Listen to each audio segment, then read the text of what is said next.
Hello everyone, welcome back to my YouTube channel. आशा करता हूँ सभी स्वस्थ होंगे और आपकी तैयारी भी काफ़ी अच्छी चल रही होगी। तो लास्ट टाइम हमने क्वेश्चन नंबर 40 तक डिस्कस कर लिए थे।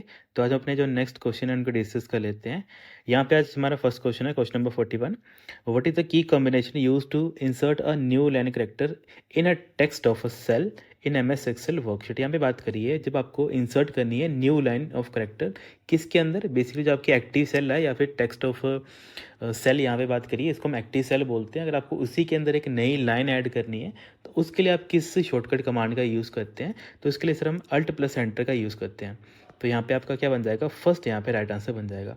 और मैंने आपको ये चीज़ बताई थी कि न्यू लाइन करेक्टर को हम क्या बोल देते हैं सर, इसको हम मैनुअल लाइन ब्रेक भी बोलते हैं। मैंने आपको ये चीज़ इस वे में बताई थी कि कल को आपसे एग्जाम में पूछ लिया जाए कि आपको बेटा मैनुअल लाइन ब्रेक यूज़ करनी है, उसकी शॉर्टकट कमांड क्या होती है, तो उसकी भी हमारे पास क्या होती है, अल्ट प्लस एंटर। तो नोट करना होगा उसको, आप ऐसे नोट कर सकते हो, इसको हम क्या बोलते हैं, मैनुअल लाइन ब्रेक भी बोलते हैं। मैनुअल लाइन ब्रेक भी हम इसको बोलते हैं। उसकी शॉर्टकट कमांड भी हमारी यही होती है। सर आप इसको थोड़ा हम डायग्रामेटिकली वे में समझा देंगे तो बेटा आप इसको ऐसे समझ लो, मान लेते हैं कि आपको पता है जो आपकी एक्सेल होता है उसमें क्या होता है, वो बेसिकली कलेक्शन ऑफ आपकी रोज एंड कॉलम होता है।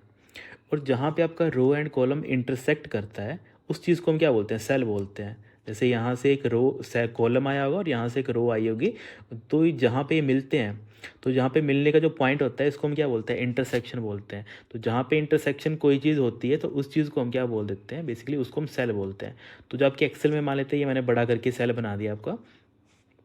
अब कल को मैंने क्या बोला, बेटा आपको इस सेल के अंदर कोई डाटा लिखना है। सपोज कर ले तो आपको नाम लिखने थे दो बच्चों के, तो एक का नाम लिख दिया मैंने, अमन करके लिख दिया। और मैंने बोला कि आपको एक नए बच्चे का नाम लिखना है और उसको एक मतलब आपको क्या करना है, एक एंटर यूज़ करके, मतलब एक आपको थोड़ा गैप रखना है दोनों के बीच में। तो उसके लिए आप क्या करोगे, आप बोलोगे सर हम नॉर्मली एंटर यूज़ कर लेते हैं, है ना। एंटर से होता है क्या, एंटर से भी हम अगली लाइन पे चले जाते हैं ना। पर यहाँ पे आप गलत हो जाओगे।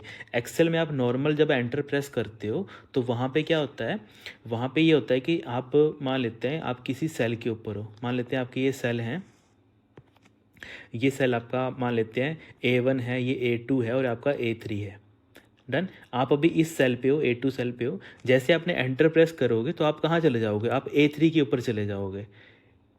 पहले आप A2 पे थे, अब आप कहाँ पे चले जाओगे, A3 के ऊपर चले जाओगे जब आप normally one time enter press करोगे।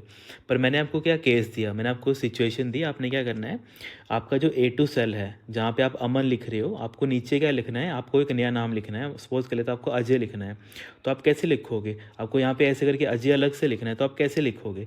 तो सर इसके लिए हम मैनुअल लाइन ब्रेक या फिर इसको हम क्या बोलते हैं, बेसिकली न्यू लाइन करेक्टर भी बोलते हैं, उसको हम यूज़ करेंगे। तो उसके लिए सर आप कौन सी शॉर्टकट कमांड है जो यहाँ पे यूज़ करेंगे अमन के बाद, तो वो शॉर्टकट कमांड होती है अल्ट प्लस एंटर, जो यहाँ पे एग्जाम में पूछी गई थी, है ना। तो यहाँ पे क्या बन जाएगा, फर्स्ट आपका राइट आंसर बन जाएगा। अगर आपको इस वे में एक ही सेल के अंदर एक डाटा आपने ऊपर लिखा, एक डाटा आपने नीचे लिखना था, तो इस ऐसे करके आप मल्टीपल डाटा लिख सकते हो, मतलब एक तरीके से लाइन ब्रेक कर करके। तो उसके लिए आपको अल्ट प्लस एंटर का यूज़ करना पड़ता है। नॉर्मल एंटर से आप क्या करते हो, आप नीचे वाली जो रो होती है उसका जो करंट सेल होता है, जैसे A2 के बाद A3 है ना, आप A3 के ऊपर चले जाते हो।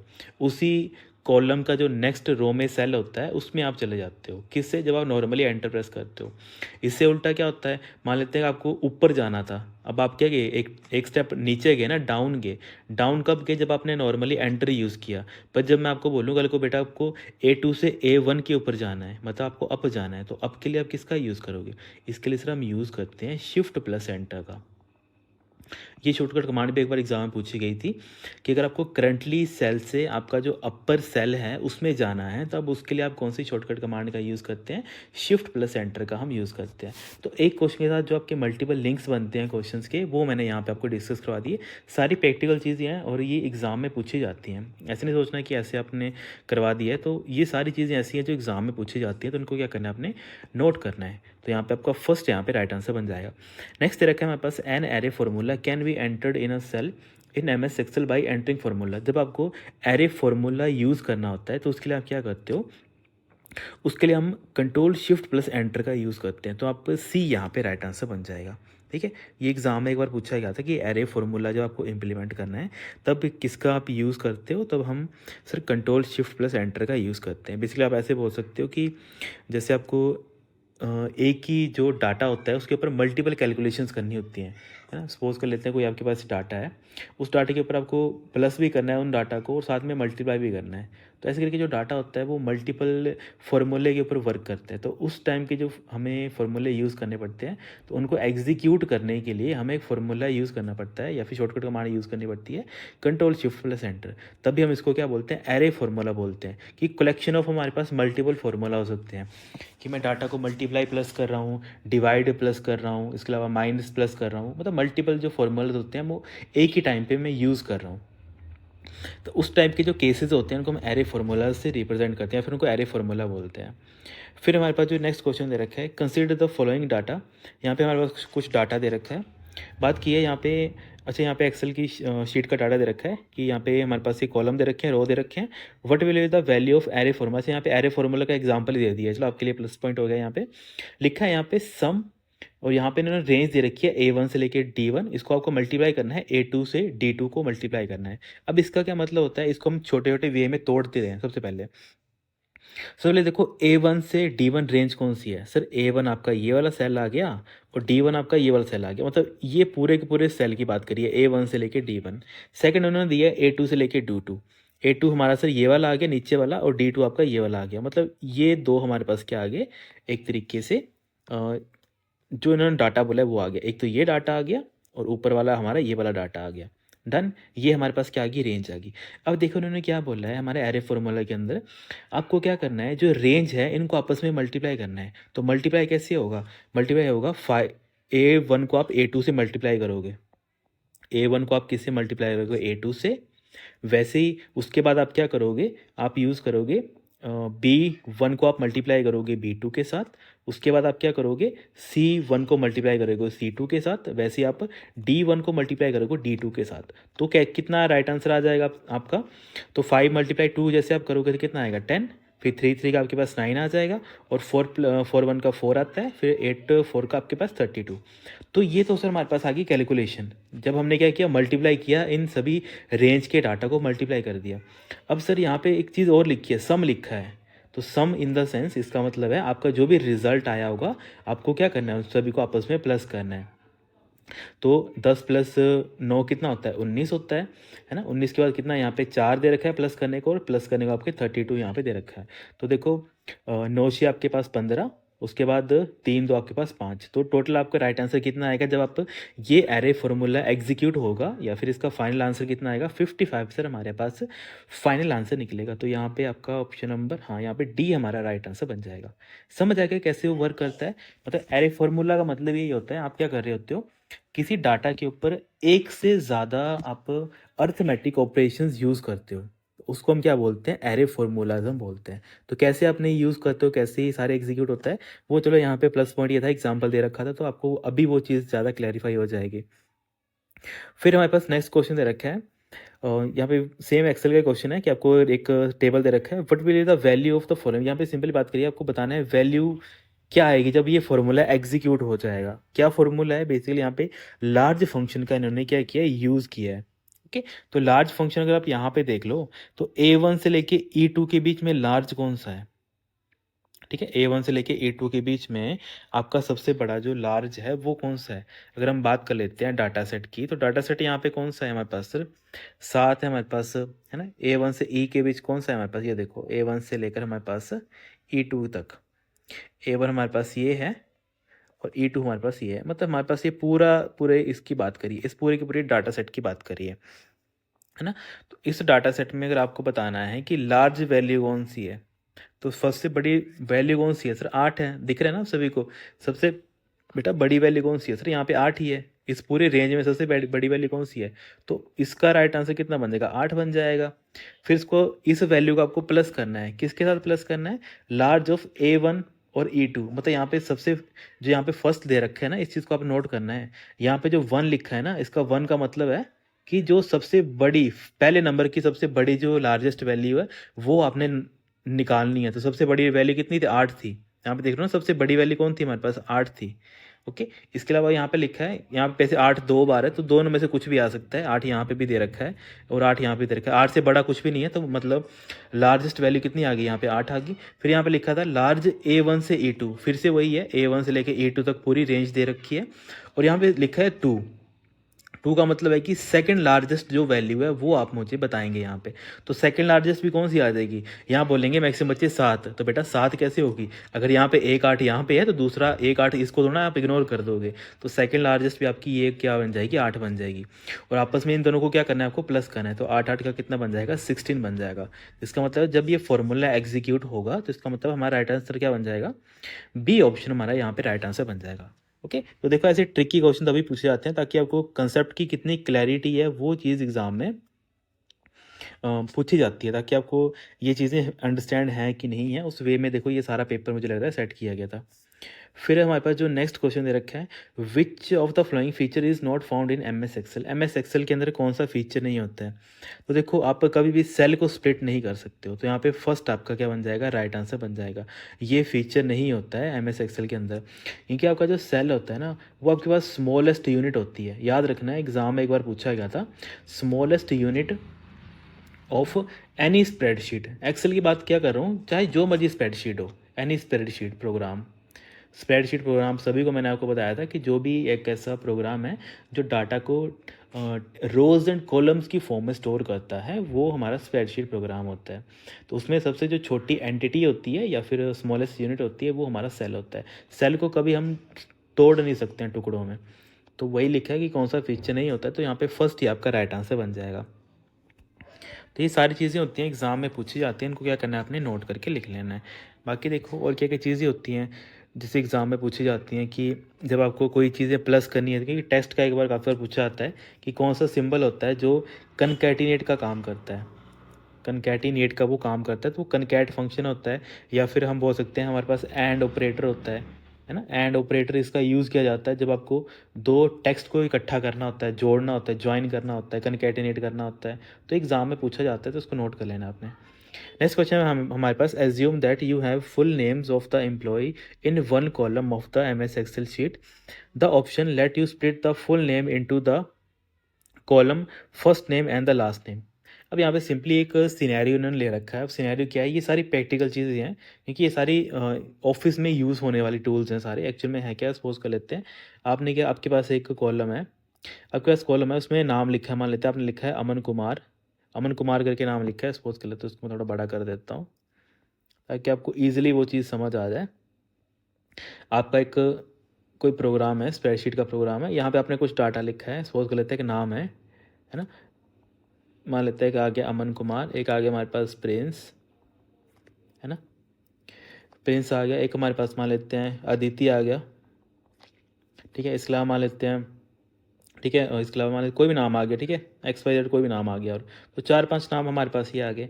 अब यहाँ पे क्या कंडीशन है, मतलब यहाँ पे नाम लेते हैं अदिति सिंह कर देते हैं यहाँ पे, और XYZ ABC हम कर देते हैं, सर नेम हमने यहाँ पे ऐड कर दिया।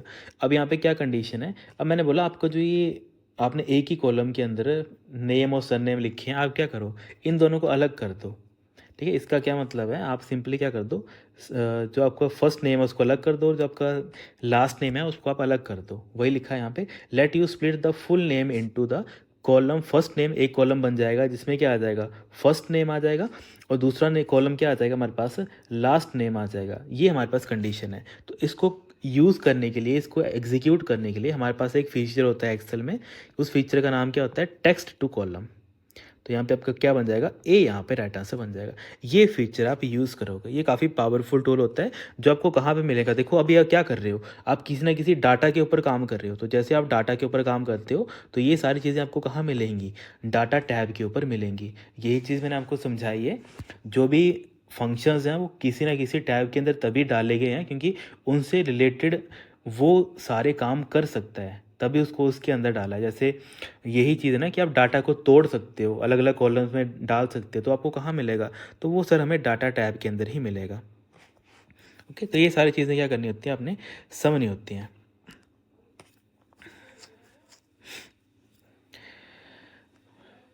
फिर हमारे पास नेक्स्ट क्वेश्चन है, which of the following option in M S Excel let you restrict the value of a cell from the list of values. तो रिस्ट्रिक्ट करने के लिए हम क्या करते हैं, डाटा वैलिडेशन का यूज़ करते हैं। तो यहाँ पे डी हमारा क्या बन जाएगा, राइट आंसर बन जाएगा, है ना। वैलिडेशन का आप समझते हो ना, कि आप जैसे बोलते हो कि मैं बोलता हूँ कि मुझे डाटा वही चाहिए कि जो 18 से बड़ा हो, मतलब ग्रेटर देन 18 हो। तो मैं क्या कर रहा हूँ, यहाँ पे वैलिडेशन रूल लगा रहा हूँ एक। तो जिससे क्या होता है, कुछ डाटा रिस्ट्रिक्ट हो जाता है और कुछ डाटा होता है जो जो मेरे क्राइटेरिया को फुलफिल करता है, वो मुझे डिस्प्ले हो जाता है। तो वही यहाँ पे सिंपल क्वेश्चन पूछा गया था। तो ये सारे आपने नोट करनी होती हैं। बाकी कंसोलिडेट क्या होता है, इसका मतलब होता है कंबाइन करना data from multiple range. Multiple range से जब आप डाटा कंबाइन करते हो उसको कंसोलिडेट बोलते हैं। फिल्टरिंग आप सभी को पता है, फिल्टर का मतलब क्या होता है कि उन सभी इन्फॉर्मेशन को हाइड कर देना जो हमारे स्पेसिफिक क्राइटेरिया को फुलफिल नहीं करते हैं। या फिर इसको ऐसे नोट कर सकते हो कि सर फिल्टर का मतलब होता है hide rows that do not meet the specific criteria. Okay, तो ये मतलब होता है हमारे फिल्टर का। बाकी फ्रीज पैन आपको पता है, फ्रीज पैन होता है क्या है, जब आप कोई इन्फॉर्मेशन होती है पर्टिकुलर रो या पर्टिकुलर कॉलम आप फ्रीज कर देते हो, वो वैसा का वैसा रहता है। बाकी आपकी शीट क्या होती है, स्क्रोलिंग मतलब वर्क करती है, बेसिक स्क्रॉल उसको कर सकते हो, पर जो आपने फ्रीज किया होता है वो वैसे का वैसे ही रहता है। तो ये सारी चीज़ें ऐसी हैं, जब आप प्रैक्टिकली देखोगे तब आप इसको ज़्यादा ईजिली समझ लोगे। नेक्स्ट क्वेश्चन यहाँ पर, assume that M S Excel sheet cell A1 contain the value 10%। यहाँ पे बात कर रहा है कि आपका जो सेल A1 है उसमें आपके पास 10% वैल्यू है, and the cell A2 contain value 5%, then what will the value of the formula A1 multiply A2। Simply यहाँ पे बात करी है कि आपके पास क्या है, आपके पास दो सेल हैं, एक आपके पास A1 सेल है, या आपके पास A2 सेल है ना। अब A1 सेल के अंदर कितना डाटा है, इसके हमारे पास 10% डाटा है, और हमारे पास A2 है उसमें हमारे पास कितना है, 5% डाटा है। अब यहाँ पे बोला है कि जब आप इसको मल्टीप्लाई कर दोगे इन दोनों को मल्टीप्लाई करने का मतलब क्या है कि 10% को मल्टीप्लाई कर दिया आपने 5% के साथ, तो आपके पास आउटपुट में क्या आएगा। तो आउटपुट में देखो यहाँ पे परसेंटेज तो कहीं भी मैंने लिखा है, तो इसका मतलब इन्होंने क्या किया, इसको फ्रैक्शन में तोड़ दिया है। तो कैसे तोड़ दिया होगा, अब आपको होता है परसेंट कितना होता है, डिवाइडेड बाई 100। तो वैसे ही 5 डिवाइडेड बाई कितना बन जाएगा, 100 बन जाएगा। मतलब बेसिक मैथ कैलकुलेशन, 0 से आपका 0 कैंसिल हो जाएगा, उसका कितना बन जाएगा 5/1000। और इसका पता आपको कैसे निकालते हो, 5 उसके बाद कितने यहाँ पे ज़ीरोज़ हैं, सर 3 ज़ीरोज़ हैं, तो यहाँ पे कितना गैप रखना पड़ता है, 3 का गैप रखना पड़ता है, ठीक है। 005 बन जाएगा। उसके बाद जैसे 1 है तो यहाँ पे आपने पॉइंट लगा दिए, तो यहाँ पे 0, तो राइट आंसर आपका क्या बन जाएगा, 0.005। तो यहाँ पे हमारा बी यहाँ पे राइट आंसर बन जाएगा, है ना। बेसिक मैथ है हमारे पास, जो हम बेसिकली 5th 6th में करते हैं, वो बेसिक मैथ है यहाँ पे। तो यहाँ पे बी हमारा क्या बन जाएगा, राइट आंसर बन जाएगा। फिर यहाँ पे नेक्स्ट क्वेश्चन है, which of the following is the correct formula M S Excel to round a number in cell A1 to the nearest multiple of 10। तो नियरेस्ट मल्टीपल ऑफ 10 को अगर जब आप राउंड करना होता है तो उसके लिए आप किसका सहारा लेते हो, उसके लिए आप बोलते हो कि जो भी आपके पास सेल है उसको आपको क्या करना पड़ेगा, -1 के साथ इम्प्लीमेंट करना पड़ेगा। क्योंकि -1 क्या बोलता है, ये बोलता है मल्टीप्लिकेशन विद 10। ओके, जब आप -1 का यूज़ करते हो तो माइनस जो आपका 1 होता है, ये बोलता है कि आपको क्या करना है, जो भी डाटा है उसको 10 की फॉर्मेट में मल्टीप्लाई करना है। जैसे 10 हो गया, 20 हो गया, 100 हो गया, इस वे में आपको क्या करना पड़ता है, मल्टीप्लाई करना पड़ता है। तो यहाँ पे आपका क्या बन जाएगा, डी हमारा यहाँ पे राइट आंसर बन जाएगा। ओके, बाकी देखो यहाँ पे और क्या क्या चीज़ें दे रखी हैं, कि मैं आपको बोलूँ कि जैसे यहाँ पे ज़ीरो दे रखा है, तो ज़ीरो बेसिकली अगर आपको एक स्पेसिफिक डेसिमल प्लेस तक रखना है तब आप ज़ीरोज़ का यूज़ कर सकते हो। मैक्सिमम तो यही पूछा जाता है कि राउंड ऑफ 10 जब आपको यूज़ करना होता है तो उसके लिए आप किसका सहारा लेते हैं, तो मतलब -1 का आप सहारा लेते हो, जो नियरेस्ट ऑफ 10 तक आपको लेके जाता है। ओके, बाकी इसका अगर आपको एग्जांपल देखना तो चलो आपको एग्जांपल बता देता हूँ। एक सपोज कर लो आपके पास एक नंबर दे रखा है, एग्जांपल ले लेते हैं। आपके पास एक नंबर दे रखा है, क्वेश्चन दे रखा है राउंड वैली के अंदर इसने दे रखा है 245.15 ऐसे करके दे रखा है, और यहाँ पे लिखा है आपके पास -2। अब इसका राइट आंसर क्या आएगा, इसका मतलब है आपको जो मतलब मल्टीप्लिकेशन लेना है उसमें डबल ज़ीरो आना चाहिए, क्योंकि -1 कितना आता है, -1 आपको 10 की फॉर्म में बताता है, और वैसे जो आपको -2 है वो कितने की फॉर्म में बताता है, 100 की फॉर्म में बताता है। तो 100 के मल्टीप्लाई में जैसे आप देखोगे तो 245 से सबसे पास में कौन सा नंबर आता है, बस 200 आता है। तो इसका राइट आंसर कितना बन जाएगा, 200 आ जाएगा यहाँ पे इसका राइट आंसर, है ना। राउंड फंक्शन ने क्या किया, उसको उसके नियरेस्ट टू मतलब 100 के मल्टीप्लाई में उसको पहुंचा दिया। तो नियरेस्ट 245 के नियरेस्ट 100 का मल्टीपल कौन सा है, मतलब ओबियसली उससे पीछे है, 245 से छोटा है पर नियरेस्ट है उससे, तो इसका मतलब है यहाँ पे 200 यहाँ पे राइट आंसर बन जाएगा। डन। तो ये सारी चीज़ें ऐसी होती हैं एग्जाम में पूछी जाती हैं, इनको समझना है आपने। नेक्स्ट है हमारे पास, which of the following feature of MS Excel can be use to highlight the marks obtained by the student if the marks are below 10। अब देखो यहाँ पे हम क्या कर रहे हैं, यहाँ पे हम बेसिकली सर कंडीशन लगा रहे हैं, कंडीशन के बिहाफ पे हम कोई ना कोई आउटपुट निकाल रहे हैं, तो इसको हम बोलते हैं कंडीशनल फॉर्मेटिंग। तो यहाँ पे सी हमारा मतलब डी हमारा यहाँ पे बन जाएगा राइट आंसर, है ना। तो वही लिखा है कि आपको जो जिन बच्चों के नंबर 10 से कम है उसको आप क्या कर दो, उसको आप कोई कलर कर दो, हाईलाइट कर दो, है ना। तो ये क्या कर लगा रहे हैं हम, कंडीशन लगा रहे हैं। फिर हमारे पास नेक्स्ट क्वेश्चन है, which the following is a not a valid cell address. तो वैलिड सेल एड्रेस कौन सा नहीं है, तो देखो यहाँ पे अगर बात कर लेते हैं तो देखो बाकी सारे वैलिड हैं, पर यहाँ पे हमारे पास सी यहाँ पे क्या बन जाएगा, इनकरेक्ट बन जाएगा, क्योंकि ये हमारे पास क्या दे रखा है, एक रेंज की बात की है और ये भी गलत दे रखा है, क्योंकि कॉलम नहीं आता है कभी भी बीच में। तो सी हमारे पास क्या बन जाएगा, मतलब रॉन्ग आंसर बन जाएगा, मतलब ऐसे तो राइट है पर नॉट लिखा है, तो नॉट के अकॉर्डिंग ये हमारे पास राइट आंसर बन जाएगा। नेक्स्ट हमारे पास, which of the following function in MS Excel is use to search a value. तो जब भी आपको सर्च करनी होती है ना वैल्यू, किससे, the left most column of the table and return the corresponding value from the another column in the same रो।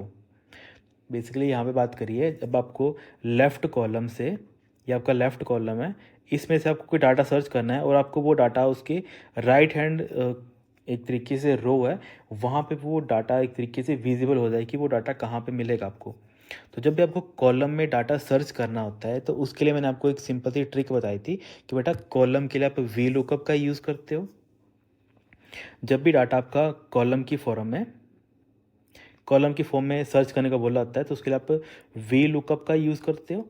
और जब आपको रो की फॉर्मेट में बोला होता है कि आपको क्या करना है, डाटा रो में ढूंढना है, तब आप किसका यूज़ करते हो, एच लुकअप का। ये मैंने एक वैसे आपको प्लस पॉइंट बताए थे एग्जाम में डायरेक्टली, इनसे अगर आपको ये कंसेप्ट क्लियर हो गया ना, वी लुकअप और एच लुकअप कैसे सर्च करता है, तो आपके आधे से ज़्यादा क्वेश्चन वो सॉल्व हो जाते हैं।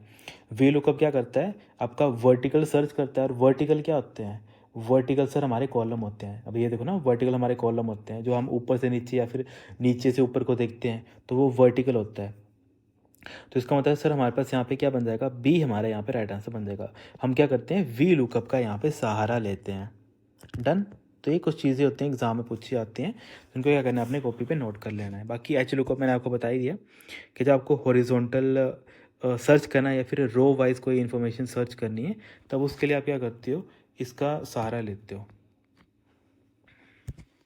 फिर यहाँ पे नेक्स्ट क्वेश्चन दे रखा है, which of the following is the correct cell format to display only the month name of the date entered in a cell. है ना। बेसिकली यहाँ पे बात करिए कि जब आपको मंथ नेम जब आपको डिस्प्ले करना है, उसके लिए आप किसका सहारा लेते हो। तो मंथ के लिए मैंने क्या बताया था आपको, 4 बार M का आप यूज़ करते हो। जैसे आपको एक बार डेट का आया था ना, जिसमें आपको 4 बार D यूज़ करते हो, तो इसका मतलब तब आप फ्राइडे लिखते हो। इसके अलावा अगर आपको 3 बार डी लिखा होता है तो आप क्या करते हो, उसको फ्राइडे को हाफ लिखते हो, फ्राई लिखते हो। तो ये चीज़ें हमने पहले डिस्कस की हैं, जो हम टेस्ट यहाँ पे कर रहे हैं, यहाँ पे ये सारे क्वेश्चन हम कर रहे हैं, तो वहाँ पे हमने पूरी की पूरी चीज़ें डिस्कस की हैं कि 4 बार M होता है तब क्या होता है, 3 बार D होता है या फिर 3 बार M होता है तब क्या होता है। तो वो सारी चीज़ें यहाँ पर हमने चेक करी हैं। ठीक है, तो यहाँ पे तो आपका सी आपका राइट आंसर बन जाएगा। नेक्स्ट क्वेश्चन हमारे पास, a fill in the blank is a tool in MS Excel to calculate, summarize and analyze. देखो कैलकुलेट करना, समराइज करना, एनालाइज करना किसका है, पाइवट टेबल का। अब तो ये जिन बच्चों ने पहले से क्लासेस देख रही हैं वो रट गया होगा उनको कि जब भी सर समरी का क्वेश्चन आएगा, pivot table right answer. Next है हमारे पास, which feature in MS Excel lets you quickly insert consecutive odd number. तो अगर आपको ऑड नंबर इंसर्ट करने हैं किसी कॉलम में तो उसको आप कैसे कर सकते हो? तो उसके लिए सर हम यूज़ करते हैं किस चीज़ का, फिल सीरीज़ का, कि जो हमारी सीरीज़ है वो हमारी ऑड नंबर चलेगी, 1 3 5 7 9 ऐसे करके चलेगी। तो उसके लिए हम फिल सीरीज़ का यूज़ करते हैं। तो यहाँ पे सर हमारा बी राइट आंसर बन जाएगा। नेक्स्ट क्वेश्चन हमारे पास, assume that the M S Excel sheet cell A1 A2 contain the value 5 and 5% respectively, then what will be the value of the formula A1 plus A2। अब देखो A1 और A2 की value का right answer क्या हो जाएगा, तो इसको आप सिंपली वैसे कर लो। तो ये आपका बन जाएगा, आप सिंपली 5 को क्या कर रहे हो, 5% के साथ प्लस कर रहे हो। तो 5% कितना होता है, 5 डिवाइड बाई 100, तो 5 प्लस 0.05, तो ये कितना बन जाएगा आपके पास, 5.05 आपका यहाँ पे बन जाएगा। तो 5.05, अगर आपको इसको परसेंटेज की फॉर्म में लिखना है तो परसेंटेज की फॉर्म में आप कैसे लिखेंगे, तो परसेंटेज की फॉर्म में आप क्या कर दोगे, उसको 100 को आप परसेंट में कन्वर्ट कर दोगे, है ना। तो ये कितना बन जाता है आपके पास, ये बन जाएगा 505%। तो यहाँ पे आपका सी राइट आंसर बन जाएगा। डन, बेसिक मैथमेटिक्स है, या कर लोगे इसको आप सॉल्व, ईजी है। फिर हमारे पास नेक्स्ट क्वेश्चन है, which is the following chart in MS Excel show numerical data as a slices of single circle. तो ये कौन काम करता है, तो सर ये हमारे पास जो एक तरीके से हम इसको बोलते हैं, जो हमारा पाई चार्ट होता है वो ऐसा काम करता है। बेसिकली क्या करता है, जो न्यूमेरिकल डाटा होता है उसको हमें स्लाइसिस की फॉर्म में पर एक सिंगल उसमें देता है। जैसे आप देखते हो ना, ऐसे करके आपका आता है, जिसमें आप देखते हो आपको अलग अलग जो डाटा होता है वो आपको अलग अलग दिखता है। ऐसे मान लेते हैं 10%, 2%, 15%, 45%, 55%, ऐसे करके आपको डाटा दिखता है। तो जो इस टाइप में जो आपको चार्ट दिखता है उस चार्ट को हम पाई चार्ट बोलते हैं। तो वही लिखा है, न्यूमेरिकल डाटा आपको स्लाइसिस की फॉर्म में दिखता है एक सिंगल सर्कल के अंदर, तो उसको हम पाई चार्ट बोलते हैं। फिर हमारे पास जो जैसे यहाँ पे अलग अलग दे रखा है, बार चार्ट मैंने आपको बताया ही था। जब आपको डाटा हॉरिजॉन्टली रेक्टेंगुलर बार में जब आपको देखना होता है तो आप बाई मतलब बार चार्ट का यूज़ करते हो, है ना। बेसिकली होता है क्या, बार चार्ट थोड़ा डायग्राम अगर आपको बताने हो तो डायग्राम ऐसे करके आते हैं। जब बार चार्ट की बात करते हो तो बार चार्ट आपका कुछ ऐसे करके आता है, ठीक है। मतलब हॉरिजॉन्टल आपको इन्फॉर्मेशन डिस्प्ले होती है। बाकी एरिया चार्ट, तो एरिया चार्ट भी हमारा लाइन चार्ट की तरह ही होता है, पर इसमें क्या होता है, जो हमारे पास लाइंस होती हैं वो अलग अलग कलर के साथ फिल की गई होती हैं।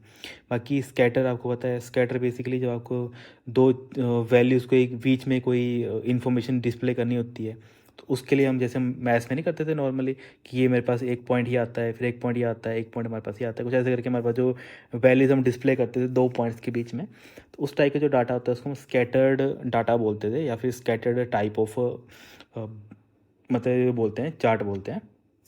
फिर नेक्स्ट क्वेश्चन हमारे पास, which of the following feature in MS Excel let you record a sequence. तो रिकॉर्डिंग करने के लिए मैक्रो का यूज़ करते हैं, पता कितनी बार हमने यूज़ किया है। तो आपका होमवर्क रहेगा, what is the shortcut command for macro. Macro की शॉर्टकट कमांड क्या होती है, क्योंकि हमारे पास मैक्रो होता है visual basic and application language की हेल्प से ये लिखा गया होता है। तो आप मुझे ये बताएंगे मैक्रो की शॉर्टकट कमांड क्या है। काफ़ी बच्चों ने पहले भी कमेंट किया है, पर आपको जिन बच्चे नए हैं वो मुझे यहाँ पर नीचे कमेंट करेंगे, शॉर्टकट कमांड फॉर मैक्रो। फिर नेक्स्ट हमारे पास UDP की फुल फॉर्म, इसको हम क्या बोलते हैं, यूज़र डाटाग्राम प्रोटोकॉल बोलते हैं। तो यहाँ पे D हमारा यहाँ पे राइट आंसर बन जाएगा। ओके, तो ये सारी चीज़ें हमने करी हैं। कौन सी लेयर के ऊपर काम करता है, तो सर जो हमारा OSI का हमारे पास 4th लेयर होती है, जिसको हम क्या बोलते हैं, ट्रांसपोर्ट लेयर बोलते हैं। तो वहाँ पे हमारे पास वर्क करता है UDP। ये हमारे पास सर कनेक्शन लेस प्रोटोकॉल बोलते हैं इसको, UDP को। तो ये सारी चीज़ें हमने डिस्कस करी हैं। फिर हमारे पास जो नेक्स्ट क्वेश्चन है, in which of the following network topology all the nodes are connected to a central connection. देखो सारी की सारी चीज़ें हैं वो सेंट्रल डिवाइस के साथ कनेक्टेड हैं। तो ये इस टाइप का जो नेटवर्क बनता है इसको हम क्या बोलते हैं, स्टार बोलते हैं। तो यहाँ पे आपका A बन जाएगा राइट आंसर आपका। डन, तो ये सारी चीज़ें आपने समझनी होती हैं। बाकी रिंग का ये क्वेश्चन पूछा जाता है, ऐसा कौन सा नेटवर्क होता है जिसको हम क्लोज्ड लूप बोलते हैं, क्लोज्ड लूप कन्फिग्रेशन बोलते हैं। कन्फिग्रेशन हम बोलते हैं, किसको बोलते हैं सर, हम ज़रा जो रिंग टोपोलॉजी होती है सबसे ज़्यादा रिलायबल हमारी मैश होती है। और बस एक ऐसी टोपोलॉजी होती है जहाँ पे एक सिंगल लाइन होती है या फिर सिंगल सेंट्रल केबल होती है। अगर वो एक तरीके से डिस्टर्ब हो जाए तो पूरा नेटवर्क हमारा डिस्टर्ब हो जाता है। तो ये सारी चीज़ें वही हैं जो कहीं ना कहीं एग्जाम में पूछी गई हैं और ये हमने ये डिस्कस भी करी हैं।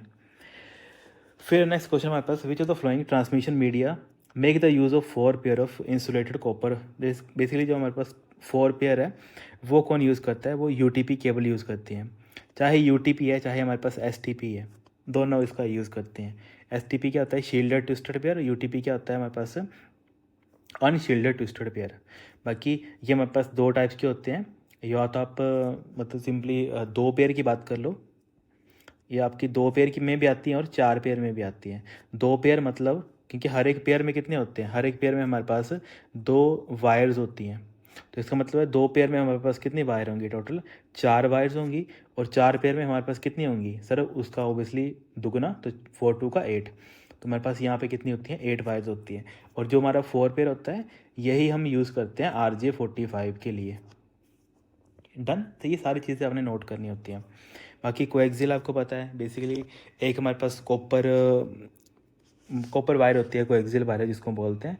ये जी बेसिकली हमारे पास जो हम पुराने हमारा टेलीविज़न होते हैं ना, टीवी वगैरह के, जब आप उसमें देखते हो एक मोटी सी तांबे की जो बेसिकली कॉपर की जो वायर निकली होती थी, जिसको आप अपने उसके सेटअप बॉक्स के साथ इंसर्ट करते थे, ताकि आपका फिर बाद में जो आपका इंटरनेट वगैरह सॉरी टेलीविज़न वगैरह जो चलता था तो वो आपका कॉपर कोएक्सियल वायर होती थी।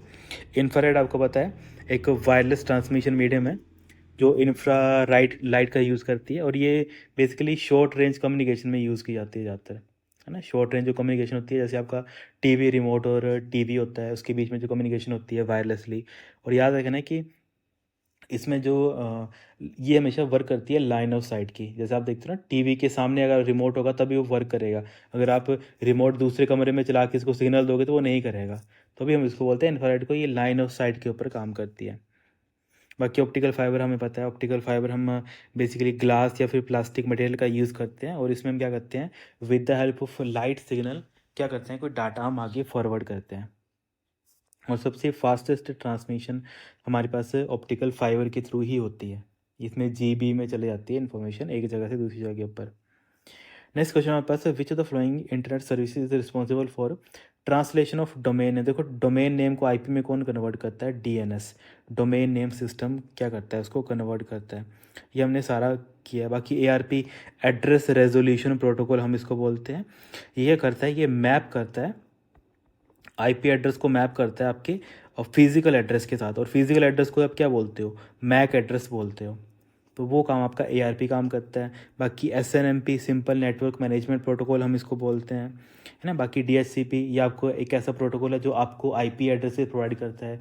जब भी आप अपने इंटरनेट के साथ कनेक्ट होते हो तो आपको आईपी कौन देता है, तो आईपी हमें डीएचसीपी देता है, dynamic host configuration protocol. Next question हमारे पास, in which of the following network the problem of hidden terminal. तो हिडन टर्मिनल प्रॉब्लम है आपकी, ये आप देखते हो जब आप वायरलेस नेटवर्क की बात करते हो तो वहाँ पे ही आपको हिडन टर्मिनल की दिक्कत फेस होती है। तो यहाँ पे फर्स्ट बन जाएगा आपका यहाँ पे राइट आंसर। डन। तो ये सारी चीज़ें ऐसी होती हैं, एग्जाम में पूछी जाती हैं। नेक्स्ट हमारे पास, what is the length of IPv6। IPv6 आपका कितने बिट का होता था, बेसिकली मैंने आपको बताया था कितने का होता है ये सर हमारे पास 128 बिट का होता है। ये हमने कैलकुलेट करके मैंने आपको बताया था कैसे इसको निकालते हैं हम। जिन्होंने नहीं देखा वो वीडियो देख सकते हो, व्हाट इज़ सबनेटिंग करके मैंने एक प्लेलिस्ट, मतलब प्लेलिस्ट भी है जहाँ पे डाउट्स करके एक प्लेलिस्ट बनाई है जहाँ पे जो बच्चों के डाउट्स आते थे। तो इसका काफ़ी डाउट आ रहा था सबनेटिंग क्या होता है, तो वहाँ मैंने डिटेल में समझाया कि सबनेटिंग क्या होता है, कैसे हम एक नेटवर्क को छोटे टुकड़ों में तोड़ते हैं, कैसे वो जो टूटे टुकड़े हैं वो कैसे कैसे अपना वर्क डिस्ट्रीब्यूट करते हैं, कैसे उनको हम कन्फिगर करते हैं, है ना। कैसे हम किसी नेटवर्क वेस्ट ना हो तो उसकी वेस्टेज को कैसे कम करते हैं, क्लासलेस क्या होता है, क्लासफुल एड्रेस क्या होता है, वो हमने सारी चीज़ें डिस्कस की हुई हैं। फिर यहाँ पे नेक्स्ट क्वेश्चन था, concept of IP addresses belong to. तो आईपी हमारे पास नेटवर्क लेयर से बिलोंग करते हैं, तो यहाँ पे बी हमारा क्या बन जाएगा, राइट आंसर बन जाएगा। ठीक है। तो चलो आज के लिए हम इतना रखते हैं, बाकी हम नेक्स्ट लेक्चर में देख लेते हैं। बाकी इसके अलावा अभी तक जो हमने किया इसमें कोई डाउट है आपके मन में, कोई क्वेरी थी तो आप मुझे नीचे कमेंट करके पूछ सकते हो। ठीक है students, thank you so much.